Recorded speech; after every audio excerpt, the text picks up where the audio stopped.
So first, I'm going to do a quick poll. If you listen to music at least once a day, raise your hand. And then keep your hands raised if you watch a movie or episode of a TV show once a week. And then keep your hands raised if you read a book a year, at least. Nice. So I think we can all agree that the media is an important part of our lives, and what we consume affects our mindset, whether we like it or not. So if the media portrays women in a negative way, that can seep into reality. So, my goal is to expose people to the incredible work that women are doing to shape the world we live in through their art and make people ask questions about why women are misrepresented and underrepresented in the media.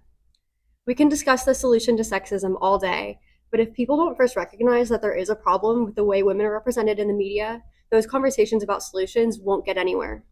My goal today isn't to pose solutions to the problem, but simply to show people a fraction of the work women are doing to shape the media we consume and change the narrative. Art created by women about women is remarkably influential because it has the power to shape the way women are perceived by the audience. So we're talking about music, literature and poetry, and film.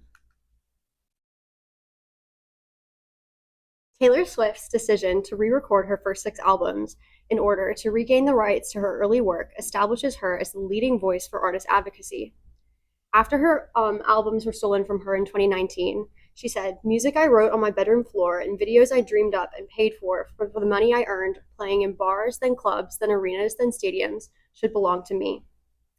She intentionally publicized her struggle with Scooter Braun in 2019 in order to destroy his reputation, diminish the value of her original masters, shed light on the struggle artists undergo to own their work, and gain more listeners when she released Taylor's version tracks, which she owned in full. Swifties are both notoriously loyal and large in number, which means that anyone who publishes negative information about Swift is not only bound to receive an earful, but a massive drop in clientele. Having her fans on her side has given Swift the leeway to negotiate a more favorable contract that allows her to maintain ownership of her work and regain control of her masters, a feat that sets precedent for many artists to come. Alicia Keys influenced the genres of R&B and pop by blending soul, hip-hop, jazz, and classical music to produce a unique sound. Her piano skills are a staple of her music and led Jasmine Sullivan, Elle Varner, and John Legend to create their own art with a similar sound. Pop artists like Rihanna and Adele have cited her as an inspiration, and hints of her style can be seen in their soul-based pop music. Joni Mitchell is a Canadian singer-songwriter who has won 8 Grammy Awards, produced 15 studio albums, and composed songs for the likes of Amy Grant, Bob Dylan, Frank Sinatra, and Willie Nelson. Amy Winehouse is known for her innovative neo-soul style and for paving the way for artists like Adele. She is largely credited with repopularizing British music, and the artist Ray has also cited her as an inspiration. Beyoncé is known for bending the rules of genre and creating a sound that is uniquely hers. Her decision to release her self-titled 5th solo album on a Friday led for the music industry to normalize a Friday release date, and her release of her album Lemonade as a visual album also set a precedent for visual albums to become the norm in the music industry. Ella Fitzgerald, also known as the First Lady of Song, was the first African American to ever receive a Grammy Award. She also received the National Medal of Arts from President Ronald Reagan, 13 Grammy Awards, and the Recording Academy Lifetime Achievement Award, has 8 albums inducted to the Grammy Hall of Fame, and honorary doctorate degrees from the likes of Yale and Dartmouth. Lana Del Rey was named Rolling Stone UK's the greatest American songwriter of the 21st century, and she has received Variety's Decade Award and has been nominated for 11 Grammys. Amelia Lanier Bassano was England's first published female playwright, and some scholars credit Bassano with being the true author of William Shakespeare's works. So the reason why that is because William Shakespeare never actually received a proper education past grammar school, and Amelia Bassano was raised by the Countess of Kent and received a proper education, which wasn't normal at the time.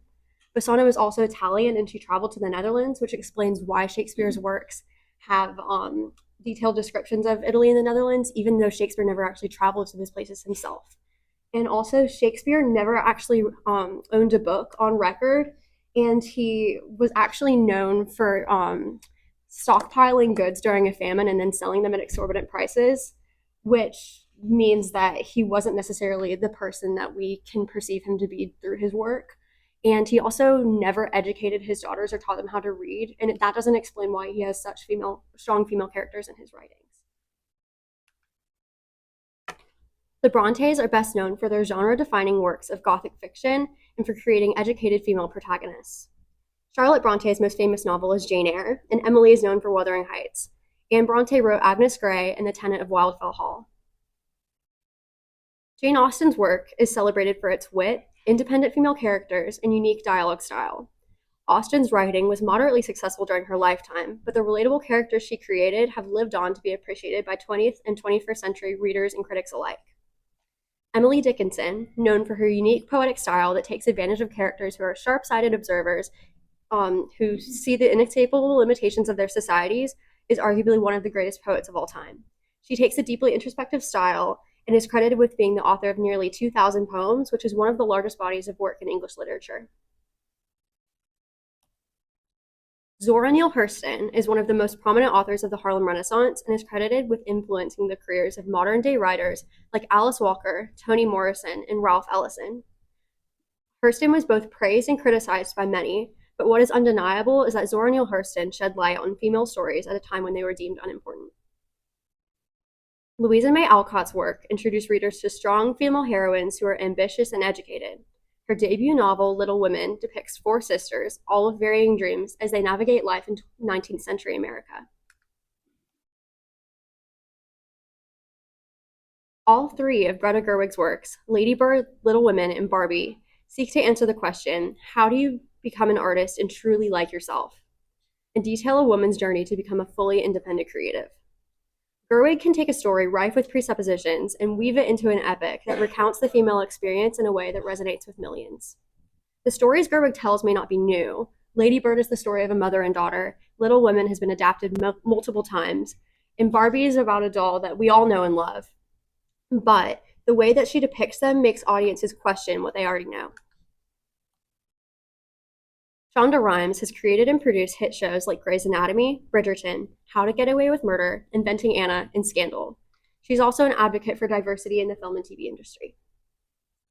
Kathryn Bigelow is the first woman to win an Oscar for Best Director, and she received that honor in 2010, 81 years after the awards instatement, for her work on The Hurt Locker. She was named Time Magazine's 100 Most Influential People in 2010 and is the recipient of 2 Academy Awards, 2 BAFTAs, and a Primetime Emmy Award. Directors like Greta Gerwig, Ava DuVernay, and Chloe Zhao have cited her as an inspiration. Out of the 96 directors to win Best Director, only 2 have been women. Jane Campion is the second woman to win Best Director Oscar, but she was awarded in 2022 for her work on The Power of the Dog. Quinta Brunson, the leading actress, producer, and head writer of the hit sitcom Abbott Elementary, was named one of Time Magazine's 100 Most Influential People in 2022. For my biblical integration, I focused on Mark 15:41, Luke 8:2-3, and Matthew 27:55-56. These verses highlight the women who followed Jesus during his ministry. When Jesus was crucified, 3 of the 4 Gospels mention that many women were present and that they had been following Jesus from Galilee and supporting his teaching. During these verses, Jesus was hanging on the cross and paying the ultimate price for our sins. John is the only apostle described in the Bible as being at the crucifixion. So the fact that 3 women who were viewed as little more than property in the ancient Middle East are not only mentioned in the 3 Gospels, but present when 12 of Jesus' disciples are not, shows how much the Bible highlights the bravery of women. The women described at Jesus' crucifixion must have been extremely important if their presence is mentioned 3 times in the account of Jesus' life, death, and resurrection. Not only did they provide for Jesus financially, but they showed up to support him when even his closest friends would not for fear of being persecuted. These passages show that women were viewed as valuable by God when they were not by society. Jesus valued women and paid them enough respect that many showed up to stand in solidarity with him at his death. These contributions women make to society hold value because women hold intrinsic value with God, and they deserve the same respect and consideration as are by men. Those are my resources.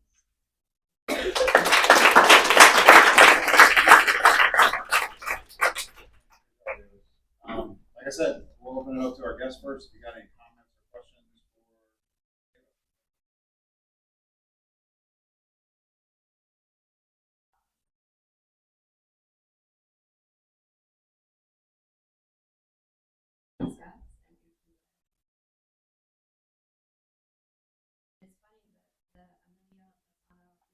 Mm-hmm. about her and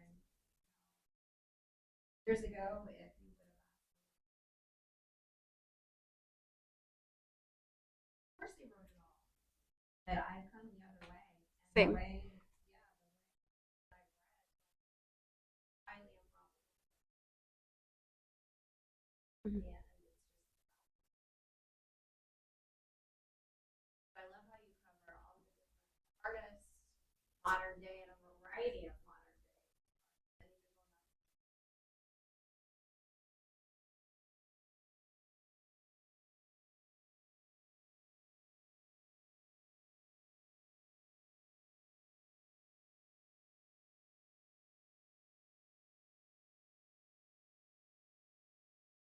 Come a long way, right? But a platform like Orgy, so is it still an issue? Absolutely. Okay. I think that there's always a space for women's stories, especially whenever you're still seeing in the media the way women are depicted and the way that they're I guess it's a lot easier for people to write bad publicity about a woman because of the way that our society has portrayed them for so long that it's hard to break that cycle.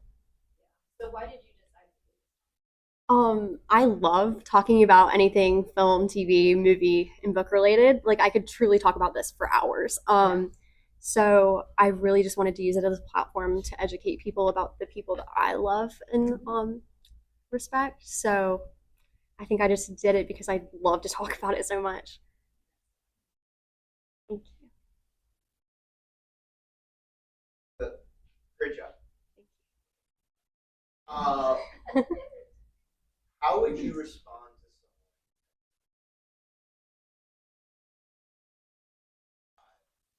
by far the most popular artist you. Mhm.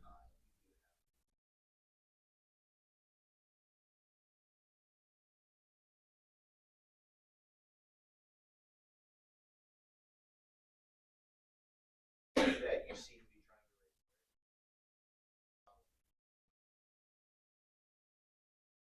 How would you respond?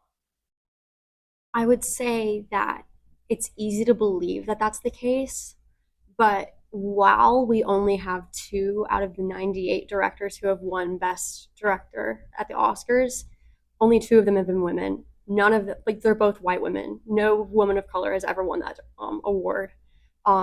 I think a really telling thing is that Barbie was nominated for Best Song. Greta Gerwig was not nominated for Best Director. And the song that won Best Song at the Oscars was the song about how Ken was feeling, not how Barbie was feeling. Yeah. So I think while there's still a space for those stories to be told, they need to be told because that cycle is very difficult to break, and we still have a long way to go.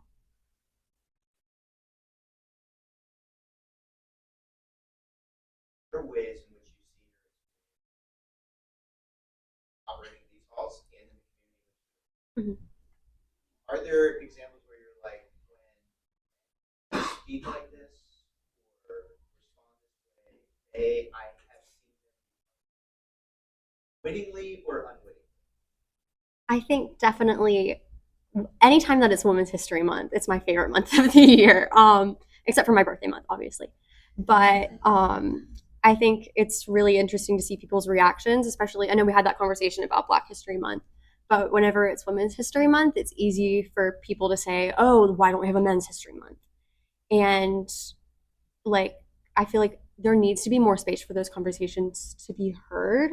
And I think it's easy for people's conversations to swing one way or the other about a specific issue and not really be considerate to the women in the room who've had certain experiences. Like I know it was on the Graham Norton show recently. Saoirse Ronan was on, and Paul Mescal and a couple of other actors were talking about how ridiculous it would be to ever have to defend yourself with a cell phone.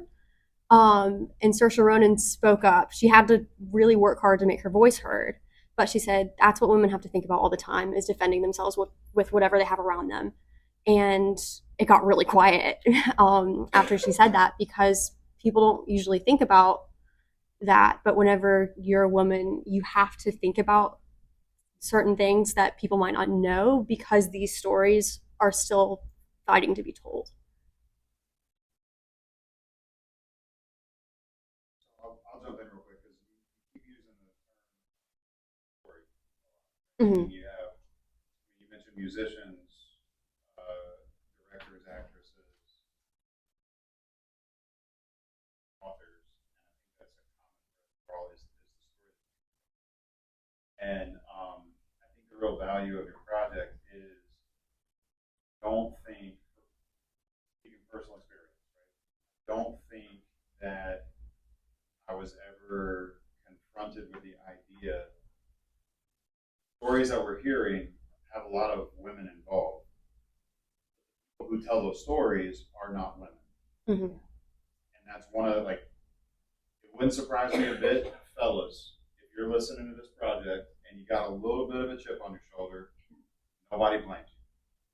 I'm with you. Because I don't get it. I don't see why this would be a big deal. But that's the point. I've never had to see why this would be. Making sense? Joss Whedon. Sorry for the sci-fi nerd in the room. But it's actually comic books more than anything. But Joss Whedon was, I forget what movie he had just directed, but it had a really strong female lead. It was probably one of the female superheroes or whatever. Somebody asked him, "Why is it that you're so?"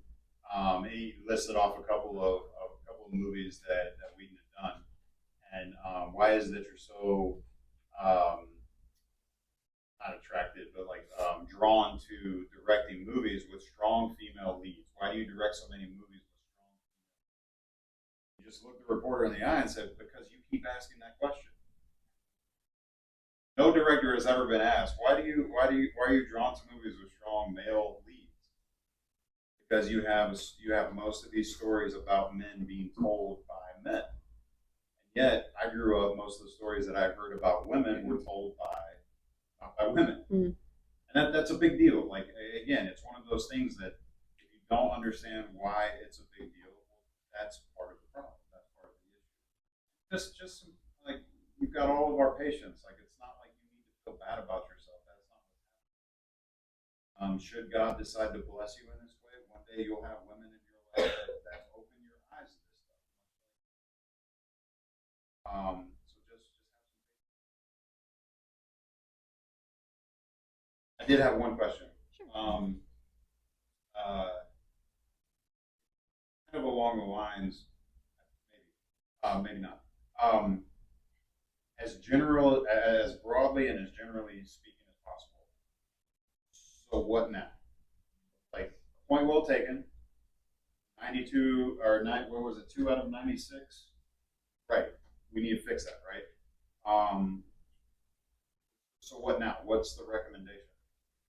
So my project wasn't necessarily focused on finding that solution, but based off of my research, I would just say that we need to take special care to listen to the stories that women tell and also acknowledge where the things that we've heard before might be coming from.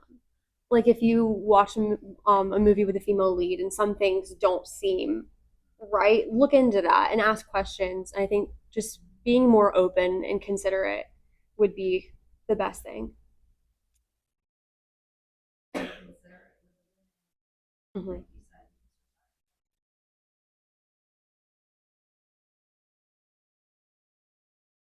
And I think there's something like in all the, I mean, this class is on culture, right? And there's this big elephant in the room where it's like, are there places in culture where men are being led to feel bad about being men? Right. Yes, absolutely, that's the case. Are there places in culture where being a dude actually disadvantages you? Yeah, there are. But if you want to pretend like that's the only problem that we're dealing with, you're just being dishonest. This is an awareness project. This is earlier today, Ella brought us a great presentation on being aware of people in our lives who have autism and families who have family members who have autism. These awareness projects are very important to us because you don't know what you don't know. And so like back to the whole idea of this awareness, this consideration that we're having here, it's not a zero sum game. That's what I was getting at. In our culture, like the cultural climate that we're in, I don't mind y'all forgive me for taking a minute and pause and like working our way through this. In our cultural moment, we got a lot of culture wars happening, right? Here's my problem. I don't even like that terminology. You didn't hear it much from me this year, if at all, just to say I don't like that. I don't like the terminology because war assumes a zero sum. War assumes a winner and a loser. On this issue, there's no zero sum. If women direct more movies, guess who's better for it? Both men and women. You know, it's the Black History Month concept. Thank you for bringing that up. It's like there's no zero sum game. It's not like we need to make up for it with a White History Month or a Men's History Month. No, no, no. We're adding to this. Like there's winners on both sides of this. And here's how you can tell, fellas. You know what it's like to have this internal narrative going on in your life of you being the main character, living out your story and all of that stuff. But you also know what it's like to have grown up a little bit and have other people's perspective on you. I sit over here and I listen to these presentations all the time, and I know what my face looks like. I'm sorry. I got that. The three letters that I'm not allowed to. But I've got that face, and I've had students before who say, it's very helpful for me to get an outside perspective to say, hey, I need to watch my face because I'm giving an impression that I didn't realize I was giving, right? But here we have this concept of telling stories from a perspective that isn't your perspective, and you're better for it. Making sense? That's what all of this is about. It is not a zero sum game. It is an opportunity for all of us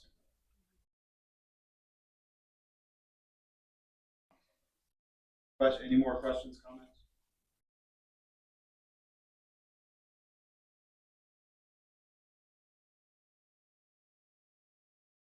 So I even on the break that I saw amongst all the women mentioned this throughout the culture that culture's changing.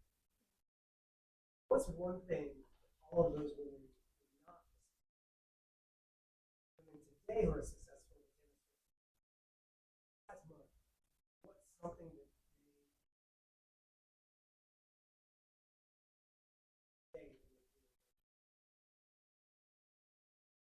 The media is changing. I think our access to information is changing in the way that we are so like people's opinions are so readily available that I think it's easy to be swayed one way or the other just because we see it on the internet. Um, I know Taylor Swift talked a lot about this, how the criticism that she's received, it's a snowball effect. If one prominent person posts an Instagram post or a Twitter, is it a Twitter post or a Twitter? Yeah. I don't have Twitter. But they'll say one thing and then everybody else latches on. So I think that as we have more opportunity, there's also a larger magnifying glass and more criticism that comes with that. Yes. because what was lacking, especially with women weren't given respect. Mm-hmm. Maybe they deserve it.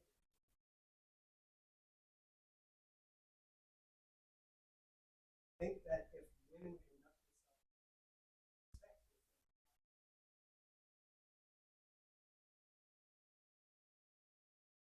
So I think that that's a difficult question to ask or to answer just because it's easy to assume that whenever a woman wants to gain respect that she's being entitled. Um so there's a delicate balance with that, especially I think the real answer to that question would just be to being more open to seeing the way that our culture has evolved and the roots that people come from, especially the fact that like in Basano's time and in Austin's time, they weren't given a voice. And now that women are given a voice, how much scrutiny are they under? And if they are saying something that might be considered out of line for a woman to say, like pause and listen to what they're saying and the tone that they're saying it with. So I think women, it's easy to confuse a position like It's easy to confuse a tone of respect with a tone of entitlement whenever it comes to women's voices. It's okay.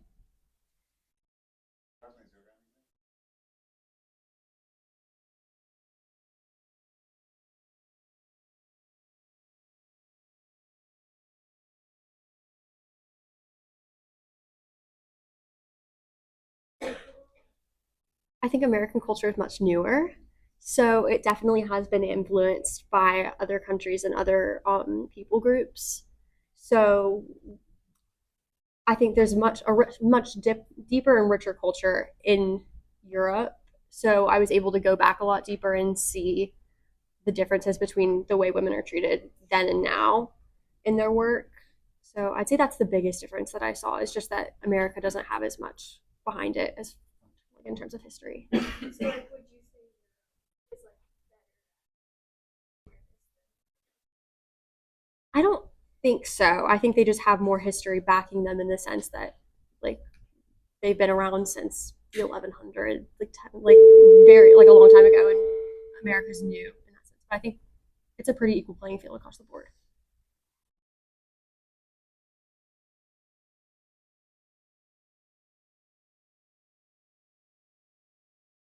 big on Mm-hmm. and how like totally do like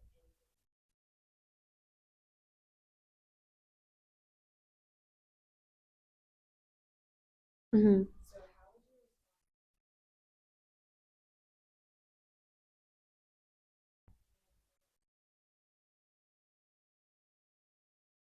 In the terms of just Swifties or in general, is like, I just oh, okay. like as I think the most important thing is to remember that there's an equal standard. Like it's easy to make like put women under a magnifying glass, but in that sense, there are some people who also flip the other direction and say that because they're women, they can say anything. So I think it's very important that we set an equal standard between men and women and adhere to that strictly. Um, so I'd say that people who do try to radicalize women's voices, I would just tell them to be careful because sometimes in the attempt to set an equal standard, we can go in the other direction.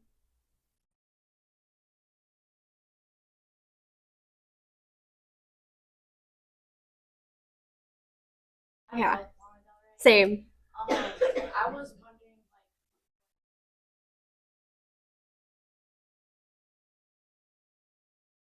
I really just wanted to bring awareness to her work and also the fact that she's been nominated for 11 Grammys and never won one. So it is really crazy.